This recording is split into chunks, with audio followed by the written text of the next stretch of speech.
If we're talking Cowboys, it's got to be Clarence Hill of All City DLLS joining us tonight. Clarence, what have you made so far of the Brian Schottenheimer era? There's been so much discussion of culture and what he's trying to bring to this locker room. What have you made of all of the conjecture so far? Because at this point, that's all we can really do is just theorize on what he's accomplished to this point. Well, if you follow me all on social media, I'm the old guy, I'm the curmudgeon, because I've seen this movie before. Every time there's a new coach, there's culture. We're feeling good, and this is what you're supposed to say in the off season. I'm from Missouri. You got to show me, okay? I don't. The talk is cheap. It means nothing at this point. I mean, they had great culture under Mike McCarthy, 12-5, 12-5, and 12-5. They didn't get it done in the playoffs. He took care of their bodies. They had a regeneration program on Fridays. They had great brotherhood. I talked to Dak. They all talked about it. Actually, we talked to Stephen Jones last week.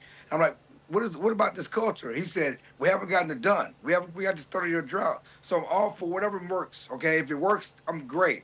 But that doesn't mean we didn't have good culture under Mike McCarthy or Jason Garrett. We just didn't get it done. And the goal here is not just to get the playoffs, it's to go deep in the playoffs and get to the Super Bowl. So if culture gets it done, fine. But give me Jimmys and Joes. Give me some guys that can make plays. Give me a defense that can stop the run. Give me players like George Pickens, which I like the fact that they did, that can be difference makers on the field. That's what the Cowboys lack, not culture. I do think that culture does matter. I think that the teams that we have seen have repeated success in the NFL, certainly the Chiefs of recent vintage, the Patriots with Tom Brady, these are teams that had... What are you sideways for? They talked about the Patriot way for 20 years in New England.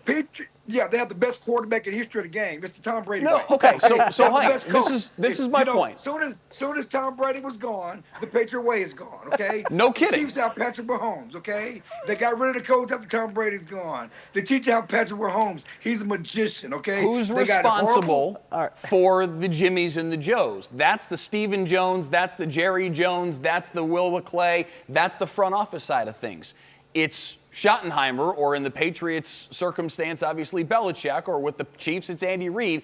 The thing that Schottenheimer can do here to lift up the program, to lift up the organization, he's not in charge of the Jimmys and the Joes. I'm with you. They need more talent than what they have currently. Even going to get George Pickens is not enough. They have not caught Philly nor Washington in this larger conversation, let alone several other teams in the NFC. I'm with you that they need more bodies. They need more talent. No question.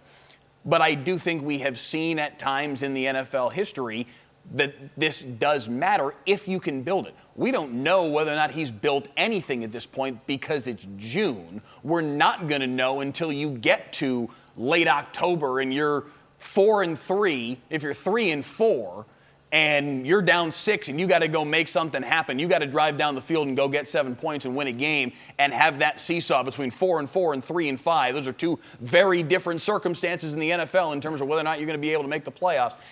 That kind of moment, until we see what they are in that kind of moment, we're not going to know if all of this work in May and June is actually worth anything.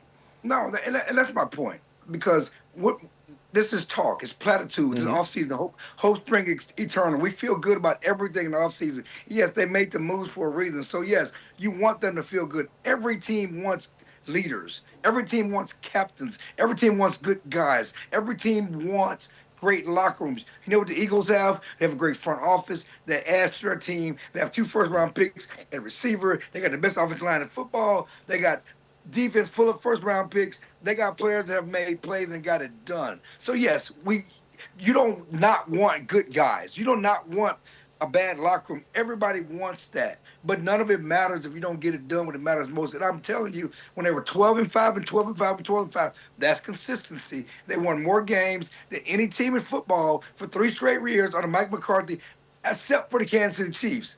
They didn't get it done in the playoffs. So I hear you about the 3-5 and how we don't care if they go 3-5 or 7-1. What are they going to do in January? Mm-hmm. So it's funny, we're talking about the January stuff, and it wasn't like, what, a couple months ago that we were calling this a so-called drought by Stephen Jones and the rest of this? So it's funny how much that's changed since then. But Schotty himself was asked about this 30-year Super Bowl drought during his recent availability this week, and he gave an answer I thought was worth at least bringing back into this, saying, quote, I don't get caught up in the drought. This is 1 year. This is the first year of mine. When the season's over, we move on. We do. You move on. 2024 is over. Now it's 2025. Are we going to win the Super Bowl this year? I hope. I think we are. If we don't, you move on, end quote. And it's funny because it reminds me so much of the mentality that Micah Parsons brought in when he was first drafted. It's like, all the failure and stuff, that happened before I got here. That doesn't bother us. This mentality, though, I feel like can at least be beneficial. Well, I know you guys are sitting there saying whatever they're going to do in January is going to matter a lot more than what they do in the rest of the regular season. They got to prove they can get back there first. And that for a guy that's a first-year head coach, I feel like it's at least a stepping stone to this organization kind of resetting the playing field a little bit and sitting there saying, let's not necessarily lower the bar, but at least get to a point where we're competitive with these guys and change the outlook to an arrow pointed up versus a stagnant arrow that maybe spikes up for a Super Bowl win. I don't know. I view that not necessarily as something powerful, but something that can help the team focus on everything in front of them versus the baggage they're all going to be carrying moving forward. Mike, go first. I got a lot to say. Go for it. Go for it, Mike. Listen, I think that there's a lot of positive to what he's trying to do, having the crab boils and he's bringing a lot of stuff to the table. He's bringing a lot of things to the locker room that are making guys, I think, enjoy being there. And we're hearing that from these players. We're hearing that from former players, that they're buying into what he's doing. And that is at least worth something. But again, until we see it when it actually matters on the field in not just obviously October, but to Chill's point, January, because that's what's ultimately going to matter and what they're going to be judged on. It is all talk, but I think it's talk that's worth attempting, because if you can create an actual culture that is a positive and you have everybody pulling in the same direction 5% more, that can make the difference when it comes to those fourth quarter clutch time moments. Go ahead, Clarence. With all due respect, Andrew, I would say these conversations are extensions of other conversations. Right. No season's in a vacuum. You can't say that was last year and the 90s were the 90s. This is the Cowboys, okay? They're America's team. They're on first take because of the standard, because of the history. And yes, it sounds good. Mike and Micah are not responsible for the 30-year drought, but it's still a dark cloud hanging over the head of the franchise. Jerry Jones, Stephen Jones recognized this.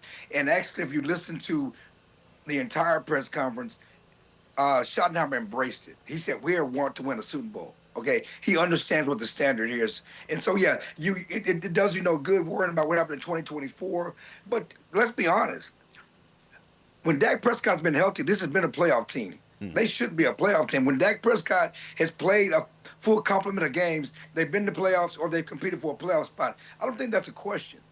And I don't think anybody questions that. You don't pay Dak that kind of money. You don't pay Micah, we're going to pay Micah. You don't pay CD what you've had to pay CD to not make the playoffs. That's the goal, that's standard. The question is, how far are you going to get in the playoffs to continue the tradition, the history, the championship, all of that of the Cowboys, and that's what matters here. I'm going to only say this. It kind of reminds me a little bit of pole vaulting, where it's like if you're trying to clear the highest bar at the very beginning every time, even changing new people in and out, you're going to have trouble. You got to warm up a little bit to it. This is the first chance this guy's going to have at leading a football team. I don't mind him basically saying, let's reset a little bit here. We need to just turn the page from all of that. Because on some level, they do. Like, we've seen a lot of teams that have broken through recently that have had consistent success that eventually got a either Super Bowl, Stanley Cup championship, whatever, have that defining trauma moment and then flip the script and gotten over it because they just managed to flip the page. Sometimes that's all it takes. That's what they need to do. That's just my personal opinion on it. But those teams embrace going into the tank, okay? Those teams embrace starting Not necessarily. over. Not necessarily. But the Cowboys don't want to start over. Jerry does not want to tear it down and build it back up. He wants to stay contending, and Cowboy fans, and that's fine. As a team, in a locker room, you're supposed to say, this is about us. This isn't about them. The Cowboy fans, they raise ticket prices. They go 7-10. They raise ticket prices. Jerry doesn't have time to have a bad time. It's time to get something going, and they're not going to go in the tank. That is for sure.